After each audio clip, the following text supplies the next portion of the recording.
Amióta Kovács Ági visszavonult, nincsen a nemzetközi mezőnyben is nagyot alkotó úszónk. Most viszont van két magyar is az első futamban, Petsz Réka és Gregucs Brigitta.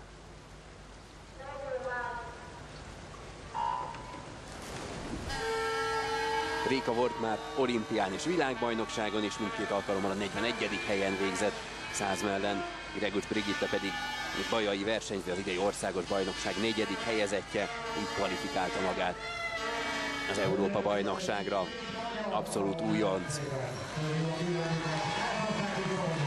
Az egyesen az észt Trepp az, aki a várakozásoknak megfelelően a mezőny előtt, neki nincsen nevezés ideje, azért úszik itt az első futamban, valójában neki ott a kiemelt futamokban úszók között lenne a helye. De nem ő kezd a leggyorsabban, legalábbis a gép szerint, hanem Gregucs Brigitta.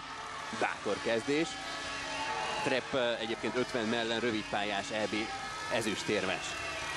De nagyon-nagyon szépen úszik Gregucs Brigitta. Ugye a milányaink azért is versenyeznek egymással, hogy ki legyen tagja a 4x100-as vegyes váltónak, és egyelőre úgy tűnik, hogy Gregucs Brigitta lesz az, aki most már megelőzi Treppet, és Petsz Rékát is maga mögött hagyja. Egy picit elfárad itt a végére, nagyon-nagyon szaporázza a tempókat, de ez egy gyönyörű szép úszás volt a részéről. Na, egy gyors benyúlás, 1:11.87, ez a győztes idő. A második helyre érkezik Petsz Réka, tehát kettős magyar győzelem. Hatalmas nagy egyéni rekord és hatalmas nagy boldogság.